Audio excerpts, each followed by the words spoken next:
ए वर्ष आमर झारसुगुड़ा जिला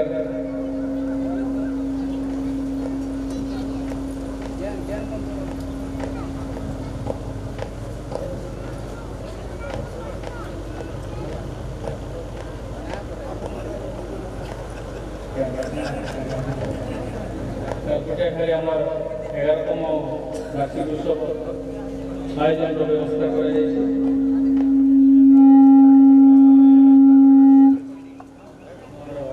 11टा जिला आसाम समस्त संकीर्तनीय दल आमर परिषद समस्त कर्मकर्ता तथा ग्रामवासी एवं अन्य भक्त तथा आमर मीडिया भाई मान को स्वागत करुँच। आज चैत्र कृष्णपक्ष द्वितीय तिथि ग्राम आमर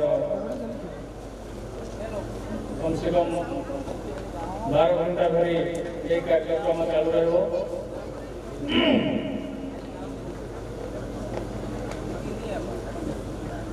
परिषद गठन होता 2010 मसीहा कार्तिक पूर्णिमा अवसर में संबलपुर जिला स्थित नुआगां ग्राम पर्यायक्रमे 3 से 4 जिला आरंभ कर वर्तमान पश्चिम ओडिशार कंधमाल आरंभ कर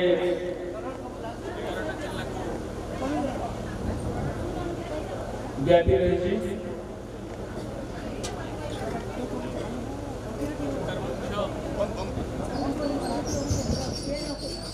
परिषद गठन मुख्य उद्देश्य कलाकार एवं कलाप्रेमी मान मध्य सौहार्दपूर्ण एकतार भावना सृष्टि करने भगवत चिंता ओडिशा तथा भारतर प्रधान रक्तवाही दमन यहाँ मध्य गाँ ठारू सहर पर्यंत संकीर्तन को आधार कर ईश्वर श्रेष्ठ सृष्टि मानव जातिर हृदय सुचिंता चेतनार बीज बुणवाई संप्रति समाज निर्वापित हो आसुवा मानवीय भावधारा को पुनः प्रज्वलित करने स्नेह प्रेम दया क्षमा तथा एकता और संस्कार धारा को बलवत्तर रखा। चतुर्थ संकीर्तन कलार समयक्रमे प्रवेश करुवा अपसंस्कार को प्रतिरोध करने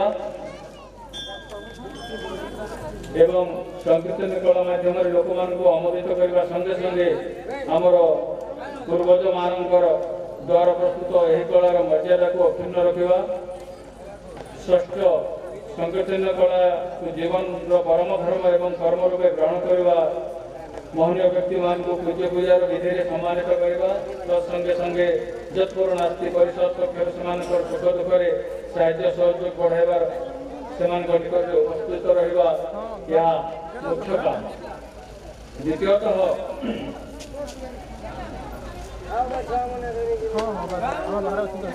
वर्तमान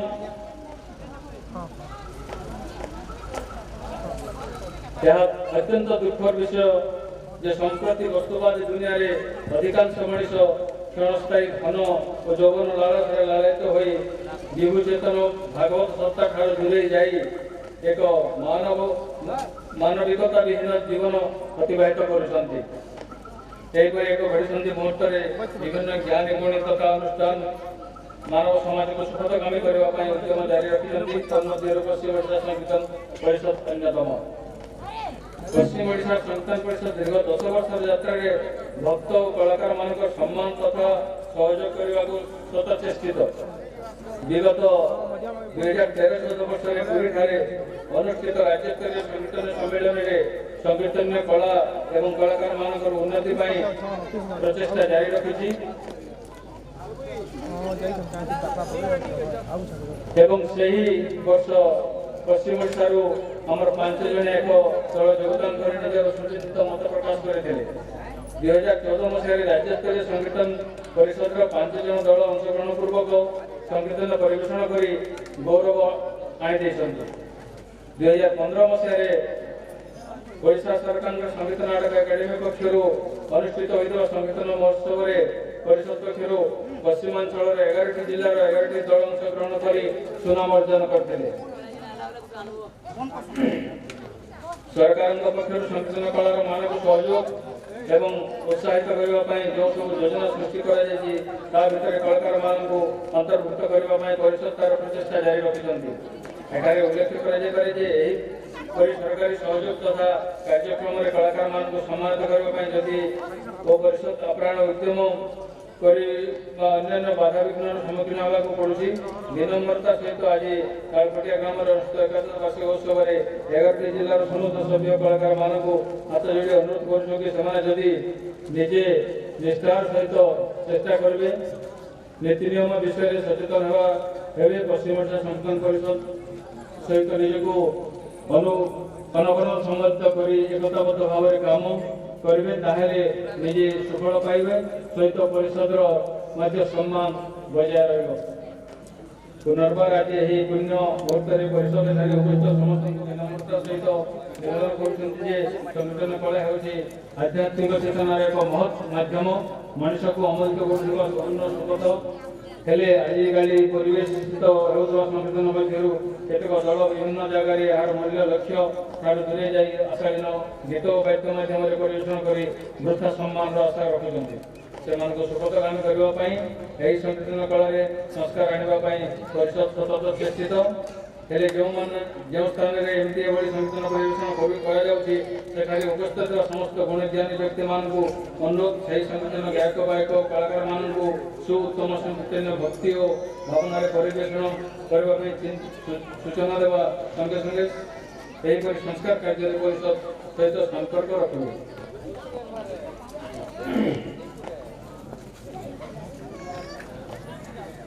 2020 एवं 21 आय व्यय रजिस्ट्रेशन फी 5,23,000 एवं रिन्यूअल फी 48,000 टंका सेपरी 57,100 5,71,400 टंका आमर आय व्यय आम 5टा पर्याय विभक्त करूँ जेनटा कि ब्लॉक फंड 1,14,280 टंका तन्मध्य खर्च होती 70,575 टंका एवं आम पाखे जमा अच्छी 44,205 टंका।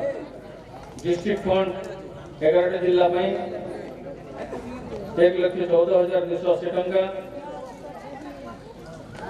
खर्च होती 57,560 टंका जमा अच्छी 56,720 टंका। सेपरी ब्लॉक कोऑर्डिनेटर मानकर खर्च 57,140 टंका खर्च होती 35,000 आम पाखे जमा अच्छी 22,610 टंका। स्टेट लेवल फंड 57,140 टंका जमा कलेक्शन अच्छी एवं संपूर्ण जमा अच्छी 57,140 टंका। परिषद फंड 2,28,560 टंका जमा अच्छी खर्च होती 1,58,016 टंका एवं 70,544 टंका जमा अच्छी। सर्वमोट आय 5,71,400 खर्च होती 3,20,651 टंका एवं वर्तमान जमा अच्छी 2,37,516 टंका 50 पैसा।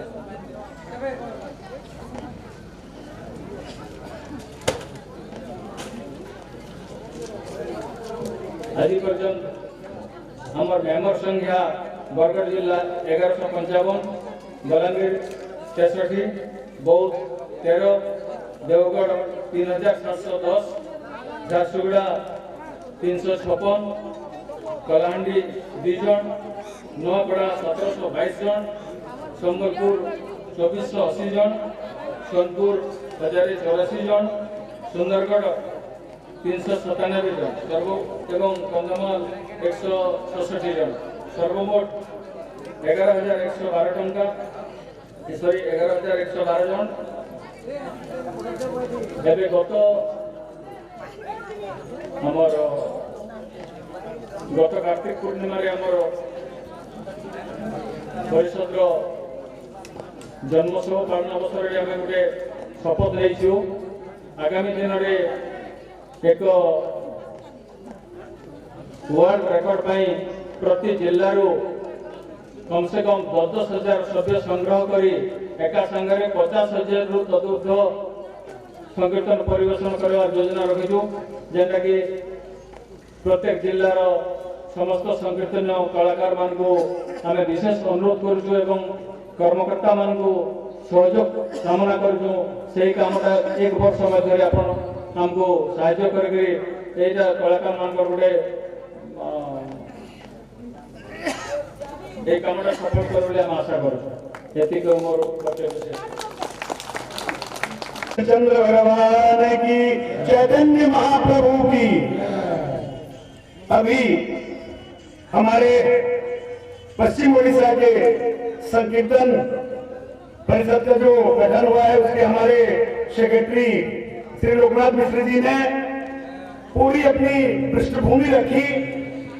संक्षेप में महाराज जी को 2 मिनट में बता दूं उन्होंने जो रखी है 2010 में वो कार्तिक पूर्णिमा के दिन इस परिषद का गठन आप लोगों ने किया है और इसके उद्देश्य चूंकि आज के इस कलिकाल में नवयुवक और लोग फिल्मी गाने फिल्मी धुन अन्य प्रकार के डांस में मग्न रहते हैं, हमारे पुनर्जीवित करने के लिए प्राचीन इस कला को जिसमें भगवान का नाम का गुणगान होता है, जिसमें भगवान के नाम को लेकर नृत्य होता है, इस कला को प्रस्फुटित करने के लिए इस परिषद का गठन किया गया है। और 2010 से 2021 तक के इस 11 साल के इनके इस अभिनव प्रयास से उड़ीसा के सभी जिले के जो पश्चिम उड़ीसा के हैं इसमें जुड़े हैं। लगभग 11,000 से भी ऊपर सदस्य इसके बन चुके हैं और इस वर्ष 5 लाख रुपया 5,71,000 रुपया आय हुआ और उसमें से 3 लाख और कुछ 57,000 रुपया व्यय हुआ है, बाकी पैसे बैंक में जमा है। ये पृष्ठभूमि महाराज जी अपने सेक्रेटरी जी ने आज रखा। वास्तव में ये एक अभिनव प्रयास है इस परिषद का कि ये परिषद हमारे इस नाम संकीर्तन चैतन्य महाप्रभु जी के द्वारा प्रतिपादित इस नाम संकीर्तन की कला को पुनर्जीवित पुनर्स्थापित करने का सब प्रयास किया है, इसलिए हम इसका स्वागत करते हैं, अभिनंदन करते हैं। मैं परिषद के सेक्रेटरी महोदय से एक निवेदन करना चाहता हूँ कि ये जो हमारा क्षेत्र है कोसा क्षेत्र है और कोसा भगवान राम के ननिहाल के नाम से मामागढ़ के नाम से जाना जाता है, माता कौशल्या की जन्मस्थली है। और इस कोसा प्रांत में हमारा छत्तीसगढ़ का भी एक हिस्सा जुड़ा था, वहां भी ये कीर्तन के लोग हर गांव में हैं, हर गांव में नाम यज्ञ होता है और हमारे छत्तीसगढ़ के भी गांव में नाम कीर्तन होता है। इस परिषद में वो कोसा क्षेत्र में जितने आते थे छत्तीसगढ़ के, उस कोसा क्षेत्र के उन गांवों को भी आप लोग सम्मिलित कर दे, हम लोग पूरा सहयोग करेंगे, आपको मैं प्रतिश्रुति देता हूँ।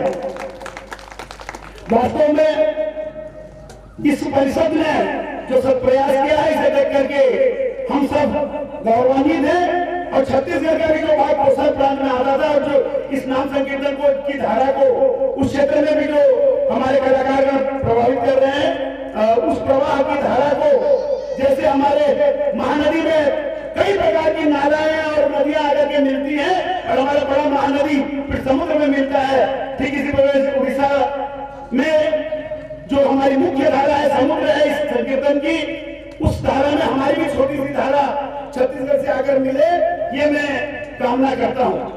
अब मैं चूंकि हम विलंब बहुत हुए हैं, वक्ता हम बहुत ज्यादा नहीं बुलाएंगे। मैं पूज्य महामंडलेश्वर जिनको अभी हरिद्वार कुंभ में महामंडलेश्वर की विभूषण से विभूषित किया गया, ऐसे पूज्य हमारे ही आश्रम के महंत रामप्रिय दास जी से आग्रह करूंगा कि संक्षेप में वो अपनी बात रखे। पूज्य महंत जी।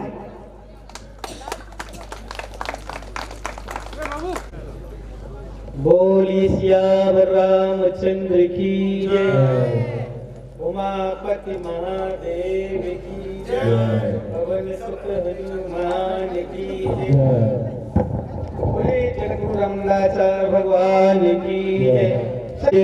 हर हर महादेव। मनोज मारुति तुल्य वेगं जितेन्द्रिय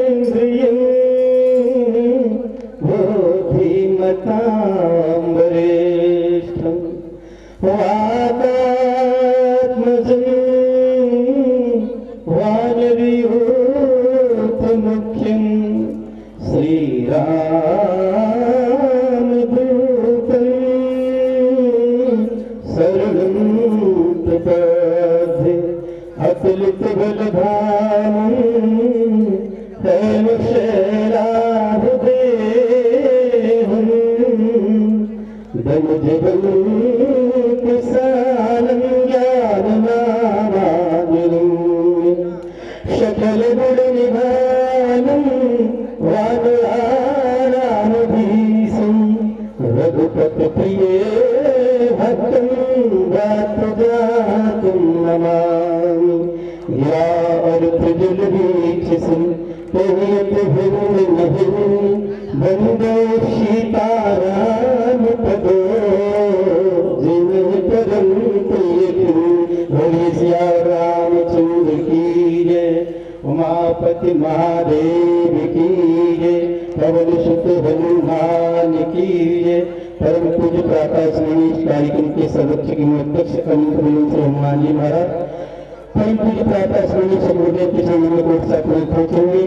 इस भव्य आयोजन को समर्पित समिति के सभी कार्यकर्ता बंधु पदाधिकारी उपस्थित सभी श्रोता महान भाव संतगण विद्वजन माताएं बहनों प्रिय बच्चों आइए दो बार हरिनाम संकीर्तन धुन लगाएं और उसके पश्चात थोड़ी सी चर्चा करने का मैं प्रयास करूं। दो बार नाम ले बोलो श्री राम जय राम जय जय राम श्री राम जय राम जय जय राम सभी बोले ये भगवान का नाम है श्री राम जय राम जय जय राम श्री राम जय राम जय जय राम बोले सियावर रामचंद्र की जय उमापति महादेव की जय जयकारा तो आवाज दे के लगाओ जोर से बोलिए सियावर रामचंद्र की जय उमापति महादेव की जय शुद्ध हनुमान की जय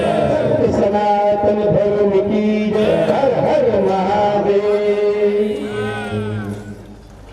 प्रिय धर्मानुरागी बंधु अभी अभी आप सुन रहे थे कि इस कार्यक्रम की जो समिति है उन्होंने एक भावी पीढ़ी को संदेश दिया कि जो आज नौजवान हमारे पाश्चात्य कल्चर में ढल रहे हैं हमारी भारतीय संस्कृति में ढलने का अनुसरण करेंगे। इससे उन्हें कुछ मिलेगा सीखने को सुनने को संतों का आशीर्वाद के द्वारा क्योंकि घोर कलिकाल में कोई दूसरा साधन नहीं है।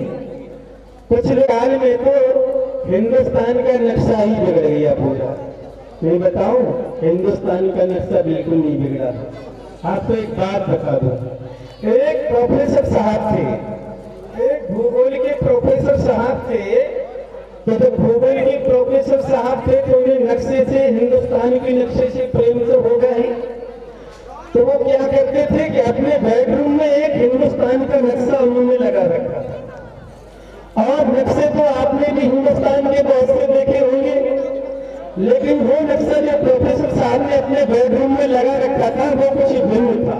वो क्या भिन्नता थी उसमें कि एक और यानी सामने पृष्ठ पर तो हिंदुस्तान का नक्शा था और पृष्ठ भाग में उसके एक मानव का चित्र बना हुआ था। मानव आपको बता दें प्रोफेसर साहब कहीं अपने कॉलेज वगैरह यूनिवर्सिटी गए थे वहां से लौटने के बाद उन्होंने कहा अपनी पत्नी से कि जरा चाय बना करके लाओ। अब चाय बनाने पत्नी गई लेकिन प्रोफेसर साहब की निगाह नक्शे पर पड़ गई जो हिंदुस्तान का नक्शा आज भी जैसे का तैसा ही है।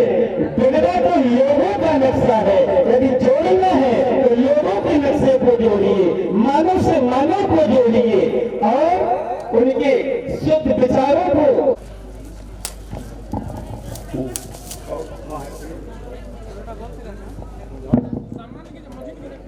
सामना के ना नहीं फोटो तो से पेपर ले जा हमारे दो भी कॉपी कर तुम संगे घंटे सब फोटो जिते पेपर लगी दरकार सब मन होला ठीक बात कॉरिडोर फाइडर सब बना है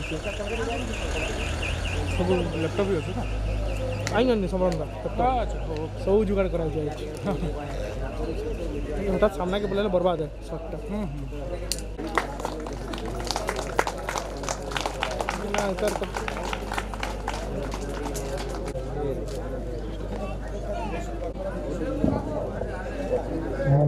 कार्यक्रम किया जाता है उसमें इस वर्ष 2021 के चैतन्य पुरस्कार के लिए श्री चैतन्य पुरस्कार के लिए रमेश मेहता जी सुंदरगढ़ आएंगे और चैतन्य पुरस्कार प्राप्त करेंगे महाराज श्री के हाथों से।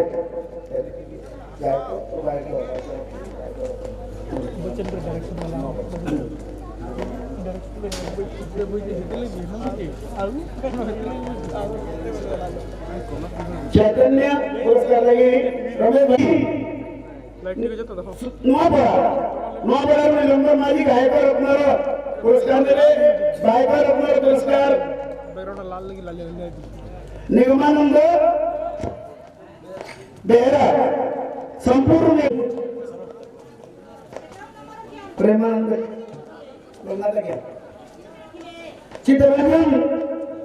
चित्ररंजन साहू देवगढ़ बारकोट प्रेमानंद बरगढ़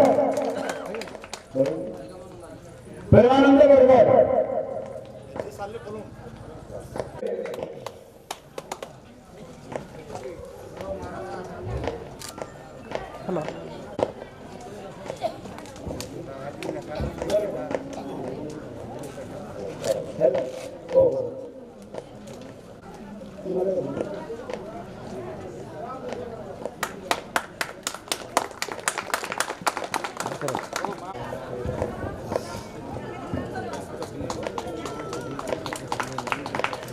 अमर पश्चिम ओडिशार होली परंपरा है मामन होली में एति पुरस्कार को जन हमारे भाई बने होली में स्वागत करना।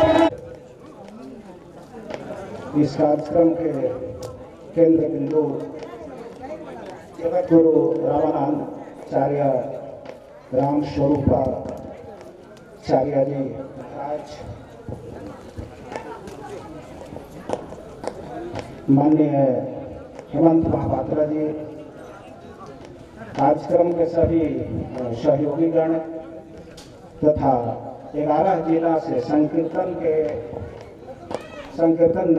परिषद के आए हुए सभी सम्मानित बंधुगण तथा समस्त बड़ा सौभाग्य की बात है पश्चिम ओडिशा संकीर्तन परिषद के 11 जिला से सभी आप लोग पधारे हैं। आप सभी से मैं निवेदन करूंगा कि 5 मिनट में अपनी वाणी को मैं विराम दूंगा, लेकिन आप सभी से आग्रह है कि 5 मिनट शांति से बात को सुनेंगे, नहीं तो आप सभी यहाँ आए हैं फिर क्या फायदा है। शरीर से आप यहाँ हैं, मन कहीं भ्रमण करता रहे, मन कहीं बाहर रहे, तो फिर क्या फायदा हुआ। आप सभी से आग्रह है कि केवल 5 मिनट शांति से बात को सुनेंगे।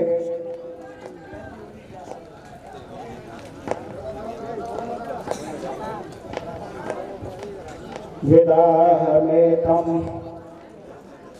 पुरुषं महान्तं आदित्यवर्णं तमसः परस्तात् तमेव विदित्वा तिव्रीतुमेति नान्यः पन्थः विद्यते अनाय स नो विभावाचक्षणीर्न वस्तुरग्निर्बन्धारो व्यत्यश्च नोधात् विश्वायुर्यो अमृतो मर्तेषु शरभुतभुततिथिर्जातवेदा नमो ब्रह्म गुरुदेव नमो शतजगत् आधारम नमो सच्चिदानंद नमो शतगुरु भवतारम अखंडमंडलाकारम व्याप्तमयेन चराचरं तत्पदं दर्शितं येन तस्मै श्री गुरुवे नमः। परम स्मरणीय व्यक्ताव्यक्त सदगुरुदेव भगवान। बंधुओं, मुझे कार्यक्रम में मुख्य अतिथि बनाया गया। वह वो कार्यक्रम था, रामलीला का कार्यक्रम था। मुझे मंच पर बुलाया गया तो मैंने कहा मैं किस राम की चर्चा करूं। एक राम घट घट में बोले, एक राम दशरथ धर डोले, एक राम से जगत पसारा, एक राम जगत से न्यारा। मैंने कहा कि इस राम की मैं यहाँ मंच पर चर्चा करूं। कहने का से बंधुओं क्या है। आदि गुरु शंकराचार्य ने कहा पुनरअपि जननम पुनरअपि मरणम पुनरअपि जननी जठरे शयनम भज गोविंदम भज गोविंदम भज गोविंदम मूढ़मते। माँ के गर्भ में हम सभी आते हैं, जन्म लेते हैं, पुनः संसार से हम अलग हो जाते हैं, माँ के गर्भ में पुनः जाते हैं। यह क्रम शाश्वत चल रहा है। श्री राम भगवान ने वशिष्ठ ऋषि से प्रश्न किया। मैं योगा वशिष्ठ की बात कर रहा हूं। श्री राम भगवान ने कहा कि मां के गर्भ में कब तक जाना होगा और कब तक संसार में हमें जन्म लेना होगा। इससे जन्म और मरण से हम कैसे मुक्त होंगे। बंधुओं, इस बात पर आप सभी ध्यान दें। यह प्रश्न कौन कर रहे हैं? यह प्रश्न कर रहे हैं वशिष्ठ ऋषि से श्री राम भगवान। वह जानना चाहते हैं कि कैसे मैं संसार के जन्म मरण से कैसे मुक्त हो सकता।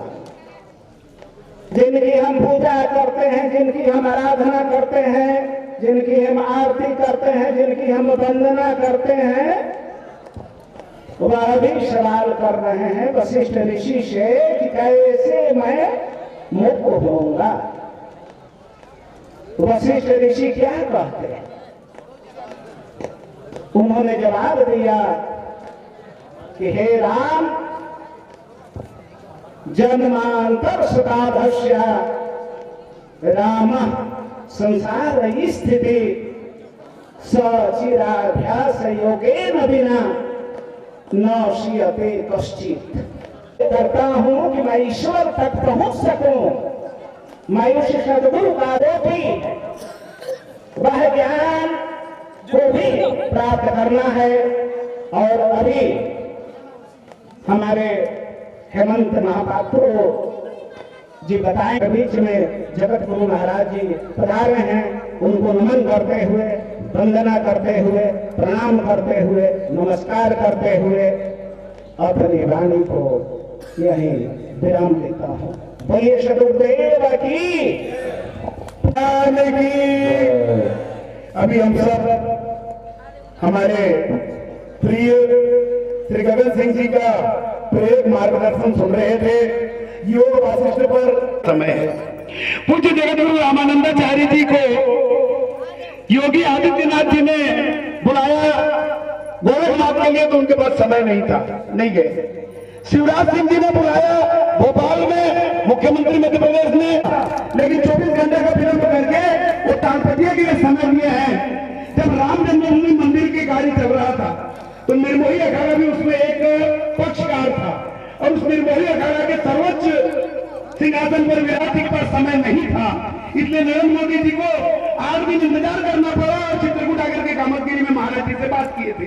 वो जगत गुरु जी आज हमारे तालपटिया में एक आह्वान पर हेमंत महापात्र जी के और आशीर्वचन प्राप्त करेंगे। उसके पूर्व चूंकि जगत गुरु रामानंदाचार्य जी हिंदू धर्म के महाराज होते हैं, इसलिए उनका बिरदावनी पठन होता है। मैं उनके प्रिय शिष्य कृपा पात्र डॉक्टर नारायण शास्त्री जी से आग्रह करता हूं कि वो महाराज जी का बिरदावनी पठन करें।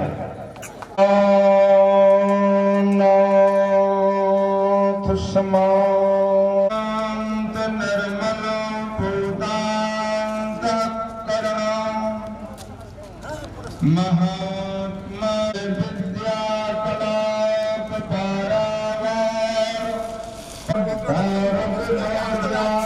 पादारविंदा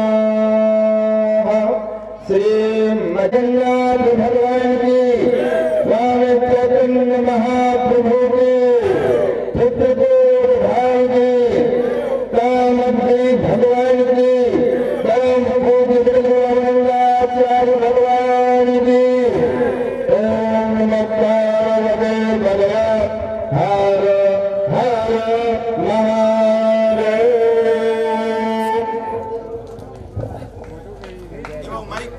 हाँ, हम सब जिनके मुखारविंद से निश्चित वाणी सुनकर के अपने को कृतार्थ करने के लिए आज प्रातः से बैठे हुए हैं, उन महाभाग महामना अनंत श्री गुरु श्री जगद्गुरु रामानंदाचार्य महाराज जी का आशीर्वचन हम सबको प्राप्त होगा।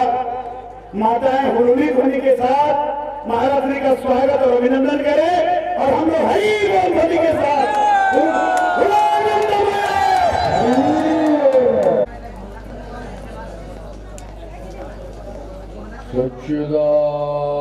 सच्चिदानंद रूपाय विश्वोत्पत्त्यादि हेतवे तापत्रय विनाशाय श्री कृष्णाय वयं नमः। यत्र यत्र रघुनाथ कीर्तनं तत्र तत्र कृतमस्तकाञ्जलिं बाष्पवारि परिपूर्णलोचनं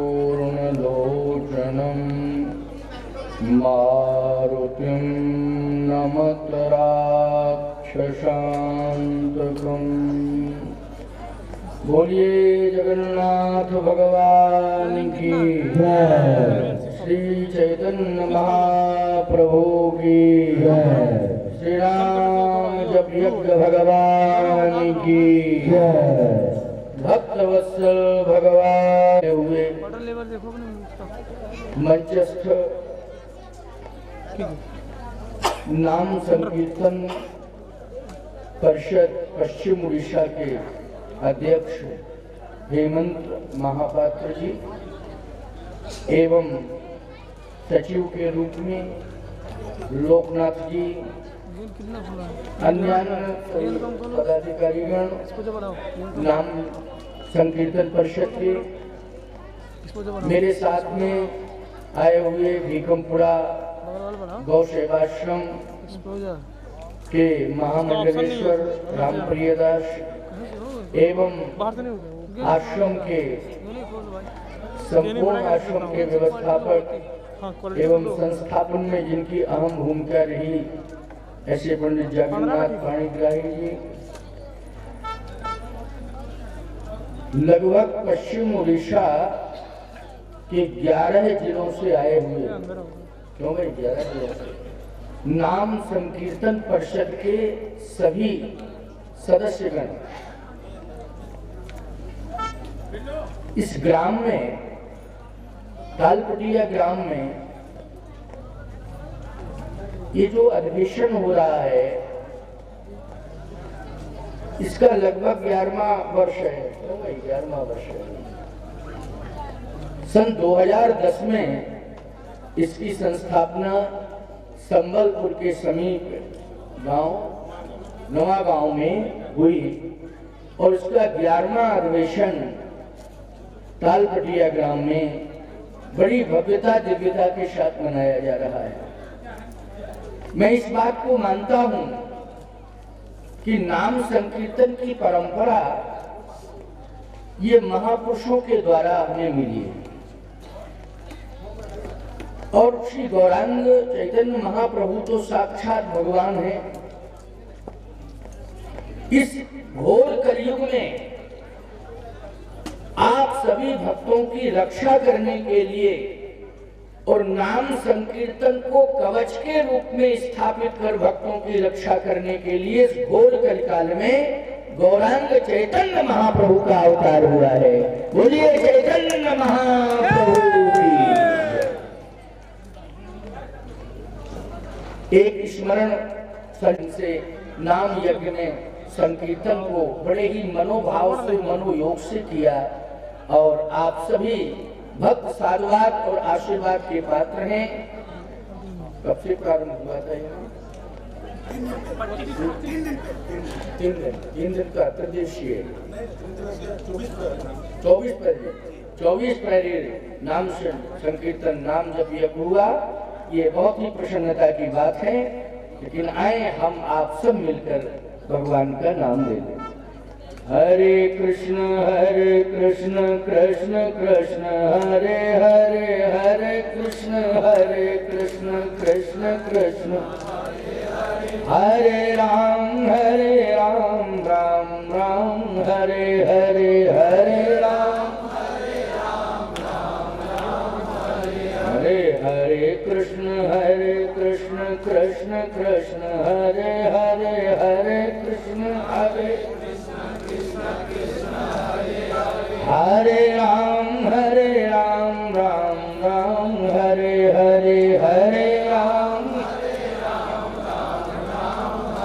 हरे हरे राम राम राम हरे हरे, हरे राम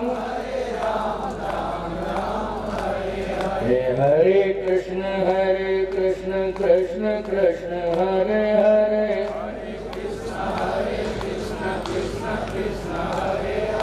हरे राम राम राम हरे हरे, बोलिए राम कृष्ण भगवान की, श्री कृष्ण बलदेव भगवान की, श्री जगन्नाथ भगवान की, श्री गौरांग चैतन्य महाप्रभु भगवान की। नामाव कुभाव अनख आलस हो, भाव कुभाव अनख आलस हो, नाम जपत मंगल दिशि दस हो। भाव से, कुभाव से, अनख से, आलस से आप किसी भी दशा मनोदशा में हो, आप नाम जपिए, नाम आपका मंगल करेगा। यही संदेश गौरांग चैतन्य महाप्रभु भगवान ने सबको दिया। आप नाम जप करिए, आप किसी भी दशा में मनोदशा में हो, आपको नाम संकीर्तन से जुड़ना है। नाम संकीर्तन की मुद्रा किस प्रकार की? आप बड़े ही दिव्यतम ढंग से मृदंग लेकर के गायन के साथ परिक्रमा करते हुए नाम संकीर्तन करते हैं। ये आचार्य श्री ने, गौरांग महाप्रभु ने हमको परंपरा दी है। हमारे यहाँ हनुमान जी महाराज ने भी नाम संकीर्तन के कुछ विचार दिए। हनुमान जी से पूछा गया कि आप नाम संकीर्तन करते हैं तो आपकी मुद्रा क्या होती है? तो हनुमान जी ने कहा, यत्र यत्र रघुनाथ कीर्तनम तत्र तत्र कृत मस्तकांजलम बाष्प वारी पर पूर्ण लोचनम। हनुमान जी कहते हैं, जब मैं नाम जप करता हूँ तो नेत्रों में अविरल प्रेम अश्रुओं की धारा बहती है। बोलो भैया, गौरांग महाप्रभु जब नाम संकीर्तन करते थे तो अविरल प्रेमाश्रु धारा प्रवाहित होती थी उनकी। हनुमान जी महाराज भी कहते हैं कि नाम संकीर्तन जब मैं करने लगता हूँ तो मेरे नेत्रों से प्रेम आंसुओं की धारा निकलने लगती है। याद रखना, इसी को हम कहते हैं भक्ति धारा। जो प्रवाह होता है आंसुओं का, वो भक्ति का प्रवाह होता है। इसलिए हम सबको आज संकल्प लेना है कि हम सब नाम संकीर्तन से जुड़े और आंखों में प्रेम आंसुओं की धार भरते हुए नाम संकीर्तन करें। इस घोर कलिकाल में नाम की बहुत बड़ी महिमा, बिना नाम जप के कल्याण होने वाला नहीं है। नाम की बड़ी महिमा। शांति से वार्ता करें, कोई वार्ता नहीं। अगर जीव का उद्धार हो सकता है, अगर जीव भव से पार जा सकता है, तो केवल एक ही उपाय है कि वो नाम से जुड़ जाए, नाम जप से जुड़ जाए, नाम संकीर्तन से जुड़ जाए। अगर नाम संकीर्तन से प्राणी जुड़ गया तो उसका उद्धार निश्चित हो जाएगा। इस कलयुग में, कलयुग के बल नाम आधारा, कलयुग में एकमात्र नाम का ही आधार है। बोलो ये कौन सा युग चल रहा है? कलयुग। और इस घोर कलयुग में संत महापुरुष कहते हैं, गोस्वामी तुलसीदास जी महाराज जैसे संत कहते हैं, श्री चैतन्य महाप्रभु जैसे साक्षात भगवान कहते हैं अपने श्री वाणी से कि अगर इस घोर कलिकाल में प्राणी अपना कल्याण करना चाहता है, उद्धार चाहता है, भव से पार जाना चाहता है, तो वो नाम संकीर्तन से जुड़ जाए, उसका कल्याण हो जाएगा। इसलिए कलयुग केवल, केवल शब्द आया है, नाम आधारा,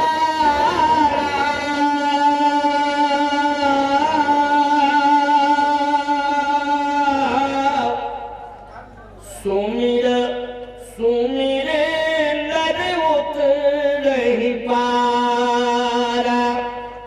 एक बात मैं आपसे पूछना चाहता हूँ, समीप में कोई नदी आपके हो? नहीं, बड़ी प्रसिद्ध नदी है महानदी, है ना? ईव नदी, ईव नदी है, महानदी है।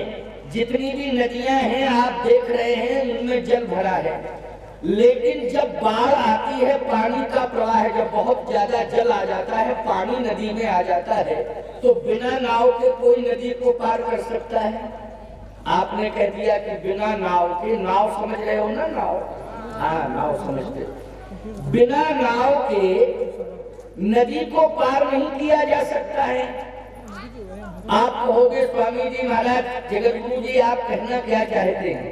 मैं यही कहना चाहता हूँ कि जब नदी में अधिक जल आ जाता है, पानी भर जाता है, पानी आ जाता है, तो प्यारे उस समय नदी को पार करने के लिए केवल विकल्प बनती है नाव।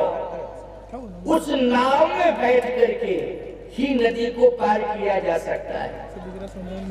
ये भव समुद्र है, नदी तो छोटा स्वरूप है, समुद्र का स्वरूप तो बहुत बड़ा होता है। ये घोर कलिकाल नदी के रूप में नहीं है। किसके रूप में है? समुद्र के रूप में है प्यारे। लेकिन मैं एक ही बात कहता हूँ, नाम में बड़ी ताकत है। अरे भाई, जब नदी में पानी ज्यादा आ जाता है तो नाव वाला भी मना कर देता है, नाविक के भैया बहुत ज्यादा खतरे से ऊपर पानी आ चुका है, अब हम नाव से तुम्हें पार नहीं कर सकते। इसका मतलब है जब नदी में ज्यादा पानी भर जाता है तो नाव भी काम नहीं आती है, नाविक भी जवाब दे देता है। लेकिन समुद्र में तो कितना जल है, अपरिमित जल है, बोलो है कि नहीं? जहाँ निगाह डालो वहाँ केवल पानी ही पानी समुद्र में दिखाई दे रहा है। जब पानी ज्यादा नदी में आ जाता है तो नाव और नाविक दोनों ही जवाब दे देते हैं। लेकिन प्यारे, आप सब समुद्र, भव समुद्र के तट पर हो, बोलो हो भव समुद्र के तट पर। अब भव समुद्र के तट पर यदि आप खड़े हो, जहाँ भी दृष्टि जा रही है वहां पानी ही पानी दिखाई दे रहा है। अच्छा बोलो भैया, इस घोर कलिकाल में तुम्हारी दृष्टि जहां भी जा रही है वहां तुम्हें समस्या ही समस्या दिखाई दे रही है कि नहीं दे रही है? जल्दी बोलो। आप इस घोर कलिकाल में जहां भी दृष्टि डालो, पूरब में, पश्चिम में, उत्तर में, दक्षिण में, किसी भी दिशा में आप दृष्टि डालो तो इस घोर कलिकाल में समस्या ही समस्या दिखाई दे रही है।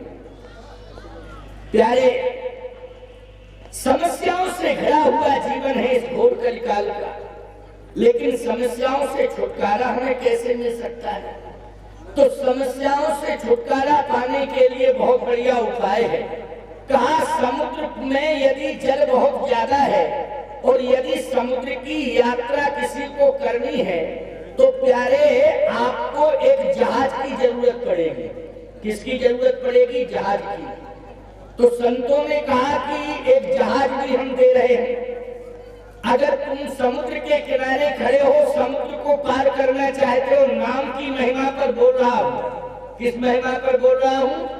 नाम संकीर्तन की महिमा पर बोल रहा हूं, क्योंकि नाम संकीर्तन का ये अधिवेशन है। बोलो है कि नहीं? ये 11वां अधिवेशन है। एक एक बात तुम तो सुनते जाना, क्योंकि हमारी बात अगर आपने इस कान से सुनी, इससे निकाल दी तो सुनना व्यर्थ हो जाएगा।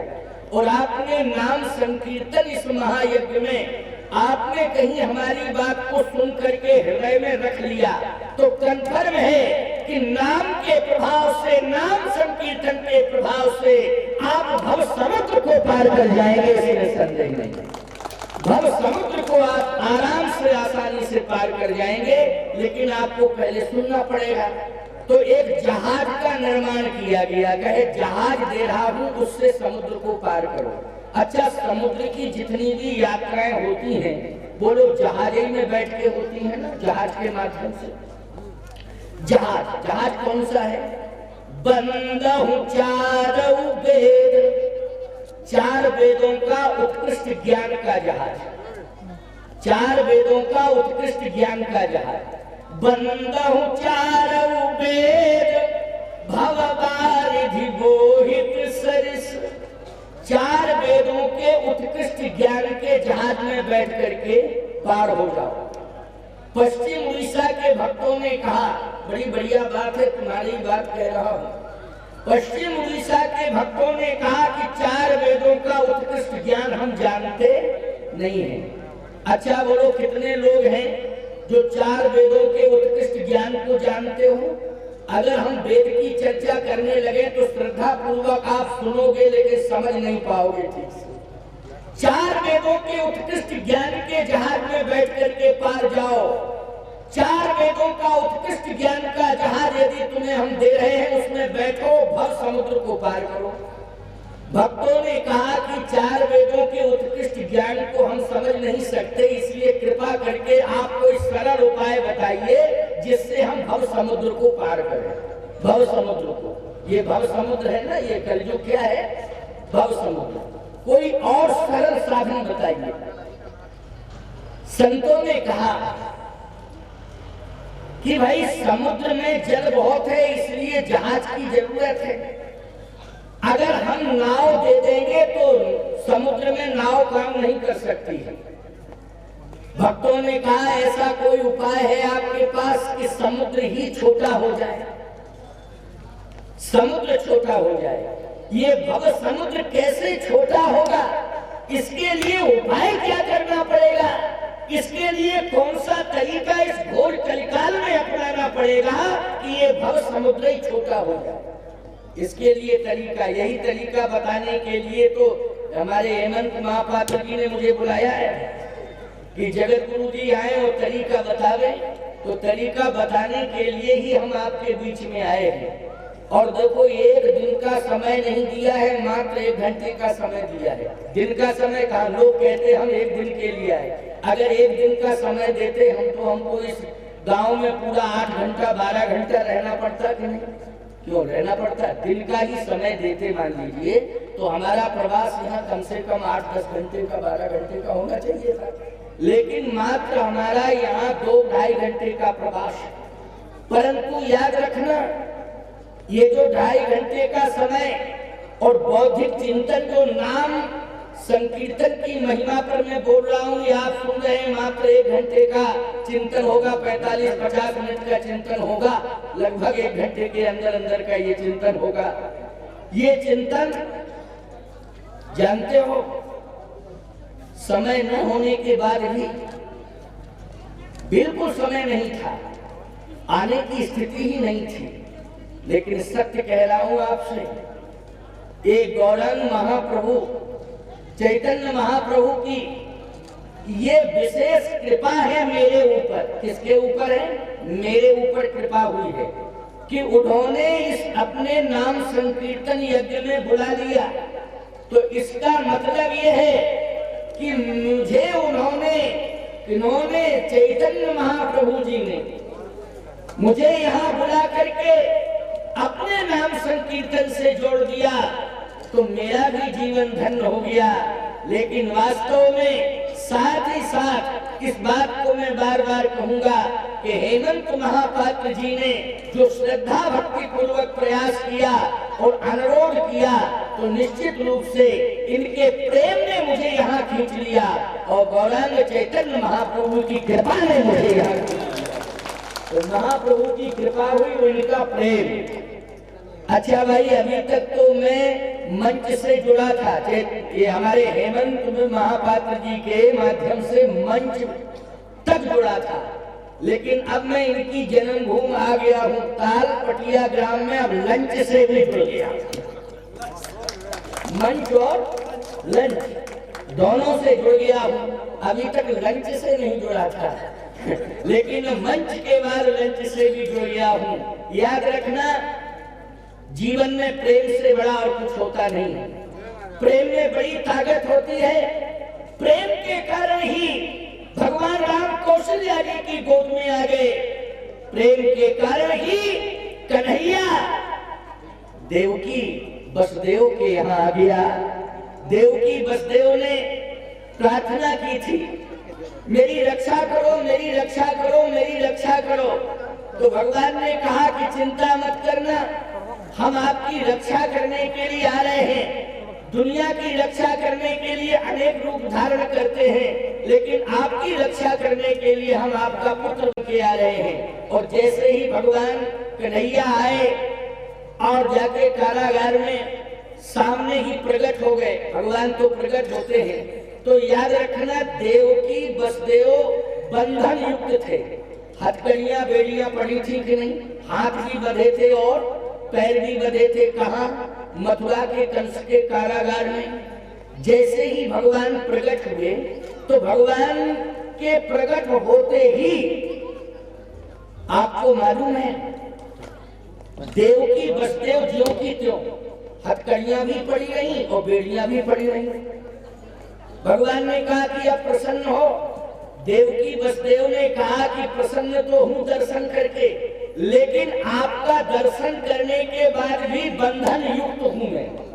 हथकड़ियां भी पड़ी हैं और बेड़ियां भी पड़ी हैं। एक बात और आपको बता दें, हम समस्याओं की हथकड़ियां आपके भी हाथों में पड़ी हुई हैं। बोलो, पड़ी है कि नहीं पड़ी है?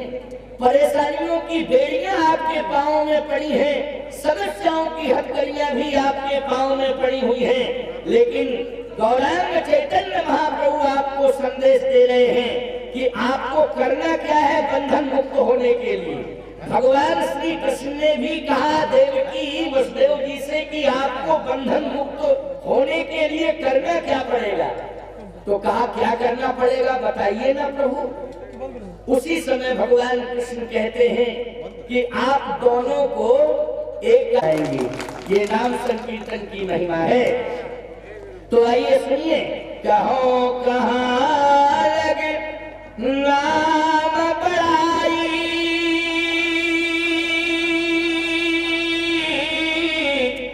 और राम न सके नाम गुण गाई। कल जुग केवल नाम आधारा, सुमिर सुमिर नर उतरहि पारा। अब समस्या ये है कि जहाज को आप स्वीकार नहीं करना चाहते, तो समुद्र के लिए जहाजें पर्याप्त है। समुद्र में बिना जहाज के काम चलेगा नहीं।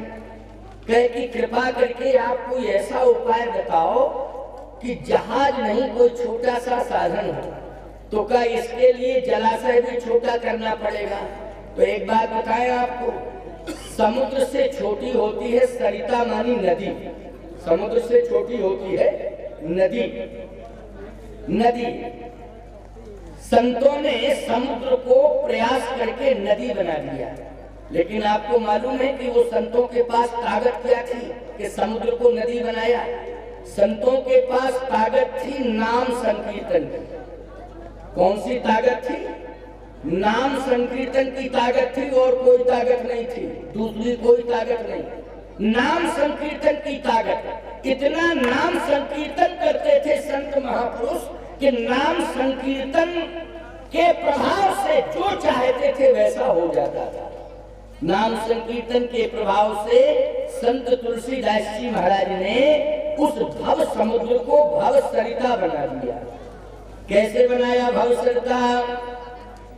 गोस्वामी जी कहते हैं, निज संदेह मोह भ्रम हरणी,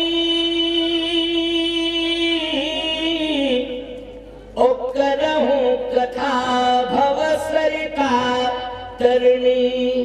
गोस्वामी तुलसीदास जी ने कहा, नाम संकीर्तन करते रहो, नाम संकीर्तन से जुड़े रहो, भगवान की कथा से जुड़े रहो। कथा से तो बोले क्या होगा? बोले भगवान की कथा से जुड़े रहोगे तो वो भव समुद्र क्या बन जाएगा? बोले भव सरिता। और भव सरिता को पार करने में अब नाव पर्याप्त है। लेकिन आप जैसे भक्तों ने एक बात कही कि हम लोग अगर नाव में बैठेंगे और भव सरिता को पार करेंगे तो कहीं ना कहीं ऐसी कंडीशन आ जाएगी, कभी ना कभी आंधी तूफान, जैसे आंधी तूफान आता है तो नाव पलटने का डर रहता है कि नहीं रहता आंधी तूफान में? अच्छा, इस घोर कलिकाल में भी एक ऐसी आंधी, तेज हवा को आंधी कहते हैं, एक वासना की आंधी चलती है, वासना की आंधी।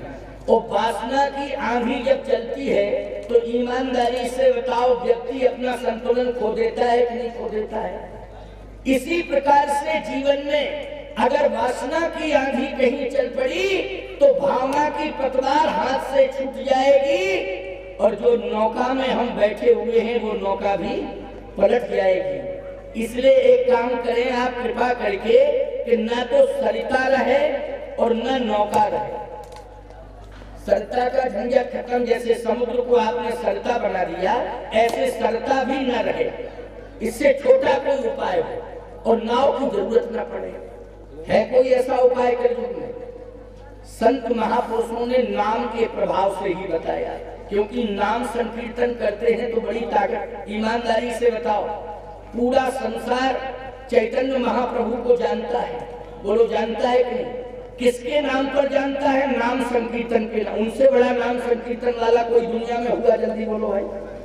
और याद रखना, सारी दुनिया तो जगन्नाथ भगवान का दर्शन करती है, लेकिन जगन्नाथ भगवान ने तो गौरांग चैतन्य महाप्रभु को नाम संकीर्तन के प्रभाव से अरे अपना मंदिर नहीं, अपना हृदय ही सदा सदा के लिए रहने को दे दिया है।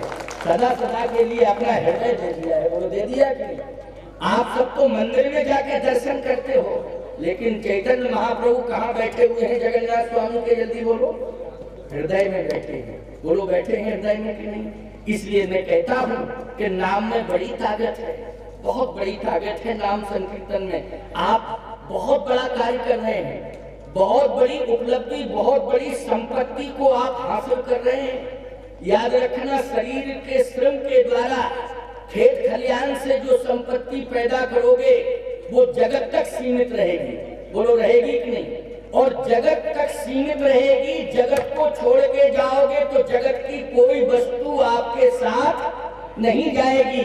लेकिन याद रखना, नाम संकीर्तन से जुड़े हुए श्रद्धालुओं, आप इस जगत में हैं तो ये नाम जब आपके जीवन में कवच है। क्या है? कवच कवच मानी रक्षा करने वाला, समझ रहे हो कि नहीं?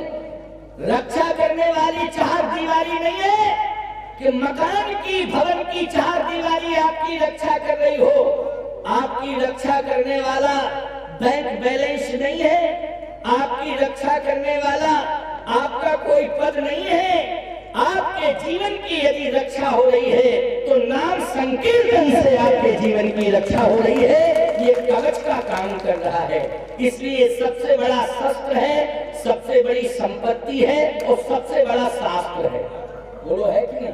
शस्त्र भी है कवच के रूप में, शास्त्र भी है और सबसे बड़ी संपत्ति है।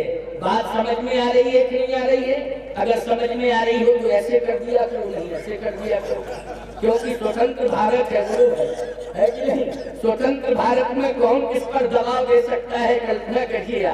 लेकिन सही बात है तो वो तो स्वीकार करना पड़ेगा, है ना? बात सही कह रहा हूँ। तो मैं चर्चा कर रहा था आपसे कि भगवान की बहुत बड़ी कृपा। चर्चा में ये कर रहा था कि संत महापुरुषों ने नाम संकीर्तन के बल पर उस समुद्र को सरिता में बदल दिया। कौन समुद्र? भव समुद्र। ये भौगोलिक समुद्र की बात नहीं कर रहा हूं, भव समुद्र की बात कर रहा हूं, भव सरिता की बात कर रहा हूं। भव सरिता को भी नाम के प्रभाव से आज संत किसमें बदलने जा रहे हैं। इसलिए कहता हूं कि संतों से जुड़े रहो। हेमंत महापात्र जी ने नाम जप यज्ञ के माध्यम से आपको संतों से जोड़ा कि नहीं जोड़ा? बोलो जल्दी। जोड़ा, संतों से बुलाया है और प्रयास करके बुलाया। समय भी नहीं था तब भी मैं आया, तो संतों से जोड़ दिया है। संतों से जुड़े रहोगे आपका कल्याण होता रहेगा। अब संतों ने नाम जप के प्रभाव से इतनी ताकत आ गई संतों में, नाम जप के प्रभाव से, नाम संकीर्तन के प्रभाव से, कि वो संत ने ऐसा साहस किया कि भव सरिता को, भव नदी को छोटा बना दिया। आप कहो नदी को छोटा बना दिया, क्या बना दिया? सरोवर, तालाब। तालाब, अच्छा बोलो, तालाब छोटा होता है कि नदी छोटी होती है? नदी बड़ी होती है, तालाब छोटा छोटा होता है ना। तालाब, सरोवर जिसको कहते हैं, या क्या कहते हैं? बंद, पोखरी। अब बोलो भैया, कहाँ नदी कहाँ पोखरी? पोखरी छोटा हो गया कहीं सरोवर। अब पोखरी बना दिया। ये किसने बनाया पोखरी? उड़ीसा सरकार ने कि भारत सरकार ने? याद रखना, सरकार भौगोलिक दृष्टि हो गया भव पोखरी, भव पोखरी हो गया। अब कहा इस पोखरी को पार कैसे किया जाए? बड़ी आसानी से किया जा सकता है। तुम जैसे साधकों ने समझ लिया कि संतों में बड़ी ताकत है और इनमें जो ताकत आई है वो नाम संकीर्तन से ताकत आई है। इसलिए अब इनके चरण पकड़ के इनसे प्रार्थना करेंगे कि पोखरी को भी छोटा कर दो, उसको भी छोटा कर दो। अब आप सोच रहे होंगे कि बड़ी सुविधा मिल रही है महाराज, करना क्या पड़ेगा इसके लिए? तो याद रखना, उन संतों ने उपाय बताया। क्या उपाय बताया? पोखरी से छोटा होता है गौ माता का खुर। गौ का खुर समझते हैं? गौ का खुरा, गौ का खुरा, उसको गौ खुर कहते हैं, लेकिन गौ खुरा, गौ का खुरा। अब बताओ गौ खुरा कितना बड़ा होता है? खुरा छोटा ही ना होता है, बिल्कुल बहुत छोटा होता है खुरा। कहे सुनहि अनुमोदन करहि, जो शास्त्रों को कहेंगे और जो सुनेंगे शास्त्र और उस पर चलेंगे, अगर ये तीन काम लोगों ने कर लिए तो फिर क्या होगा? ते गौपद भवनिधि तरही। ये पूरा का पूरा भव समुद्र, ये कलिकाल का जो समुद्र है, ये खुरा बन जाएगा, खुरा के समान हो जाएगा। आप जैसे भक्तों ने कहा जब समुद्र खुरा बन सकता है तो इसका मतलब है खुरा का झंझट भी खत्म हो जाएगा, खुरा से छोटा। तो आप जैसे भक्तों ने कहा ऐसा उपाय बताओ कि न रहे बांस न बजे बांसुरी, ये खुला वाला झंझट भी खत्म हो जाए। इसके लिए क्या उपाय है? आहा, तब संत बोल पड़े, संत तुलसीदास बोल पड़े, संत कबीरदास बोल पड़े, संत सूरदास बोल पड़े और गौरांग चैतन्य महाप्रभु भगवान बोल पड़े। इन संतों की भाषा है नाम लेत। बोलो, नाम संकीर्तन हो रहा है ना, ये परिषद की संकीर्तन परिषद, नाम संकीर्तन परिषद है ना। के नाम लेत भाव सिंधु सुखाही, ओ करहु विचार सुजन मन माही। संतों ने कहा नाम संकीर्तन करते रहना, ये भव समुद्र सूख जाएगा, आराम से पार हो जाओगे, कहीं कोई दिक्कत वाली बात नहीं है। नाम संकीर्तन से भव समुद्र ही सूख जाएगा, उसमें कुछ रहेगा ही नहीं। अच्छा, सूख गया तो पार जाने में दिक्कत है क्या? कोई दिक्कत नहीं, आराम से पार हो जाओगे। एक बात और बताएं, नाम संकीर्तन में और कितनी बड़ी ताकत है। जैसे आपने तीर्थों का अपने पास रखिए, आप कहो महाराज कहना क्या चाहते हो?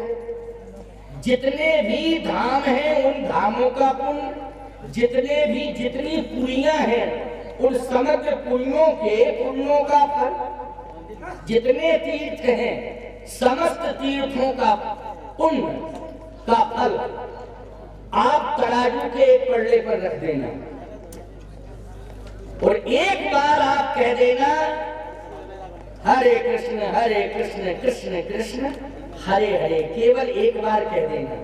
और जैसे ही तराजू के दूसरे पल्ले पर आप वो पुण्य रखोगे नाम संकीर्तन वाला, तो जितने भी धाम हैं, जितनी भी पुरियां हैं, जितने भी तीर्थ हैं, उन सब का पुण्य यदि पल्ले पर रख दिया और एक बार नाम संकीर्तन का पुण्य रख दिया तो नाम संकीर्तन का पल्ला भारी पड़ जाएगा प्यारे, और समस्त तीर्थों का जो पुण्य है वो पल्ला हल्का हो जाएगा। बताइए कितनी बड़ी ताकत है। बोलो, है ताकत की नहीं नाम संकीर्तन में? इसलिए मैं कहता हूँ, अच्छा, और आपको तीर्थ जाने के लिए, पुरियों का दर्शन करने के लिए, आपको धामों का दर्शन करने के लिए समय निकालना पड़ेगा। बोलो, निकालना पड़ेगा कि नहीं? आपको राज्य छोड़ के जाना पड़ेगा, परिवार छोड़ के जाना पड़ेगा, व्यापार छोड़ के जाना पड़ेगा, घर द्वार छोड़ के जाना पड़ेगा। बोलो, जाना पड़ेगा कि नहीं? लेकिन क्या बात है साहब, हमारे चैतन्य महाप्रभु भगवान ने आपको इतनी बढ़िया परंपरा दी कि आप अपने घर में और अपने गांव में नाम संकीर्तन करते रहे। यही से आपको समस्त तीर्थों का पुण्य मिल जाएगा, समग्र धामों का पुण्य मिल जाएगा। तो याद रखना, ये इसी परंपरा में, आपके नाम संकीर्तन की परंपरा में समस्त तीर्थों का पुण्य है, चारों धामों का पुण्य है और समस्त जितने भी पुण्य हैं उन समस्त पुण्यों का पुण्य फल इसी परंपरा में, इसी नाम संकीर्तन में समाहित है। इसलिए इस परंपरा को अक्षुण्ण रखिए और नाम जप करते रहिए। इस नाम जप से जो दुख होता है वो दूर होता है। दुख, आपको प्रमाण बता दो किसी का दुख दूर हुआ हो, मैं प्रमाण दे रहा हूँ, अब जरा प्रमाण सुनना। नाम से दुख दूर, नाम पहरेदार है। पहरेदार लंका में सीता जी रही, लंका में कौन रही? भगवती श्री जानकी जी सीता जी रही। राक्षसों के बीच में रही, राक्षसों के बीच में रह करके भी सीता जी की रक्षा किसने की? सीता जी की रक्षा की है नाम ने। पहरेदार कौन था? पहरा कौन दे रहा था? मौत प्रवेश नहीं कर पा रही थी, पहरेदार बनकर के नाम खड़ा हो गया। नाम पाहरू दिवस निस, ध्यान तुम्हार कपाट, लोचन निज पद जंत ते प्राण जाए कहीं बाट। जैसे ही मौत आती थी तो नाम का पहरा लगा हुआ था, नाम का पहरा। श्री जानकी जी नाम जप कर रही थी, नाम पहरेदार बनकर के रक्षा कर रहा था। और याद रखना, उसी नाम ने 14 महीने तक सीता जी की रक्षा की। अब बताओ नाम में कितनी बड़ी महिमा है। एक महर्षि वाल्मीकि जी हुए हैं, वाल्मीकि जी। वाल्मीकि जी महाराज जो है पहले रत्नाकर डाकू के रूप में थे, लेकिन रत्नाकर डाकू के रूप में थे, लूट खसूट करते थे।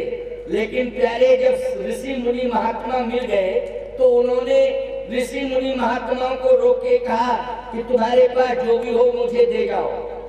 महात्माओं ने कहा कि क्या लेना चाहे तो हमारे पास तो कमंडल है। कहे कमंडल ही दे दो।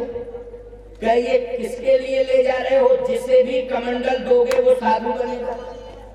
तुम कमंडल लोगे तो तुम साधु बनोगे, या ये हमारा कमंडल जिसको दोगे वो साधु बनेगा?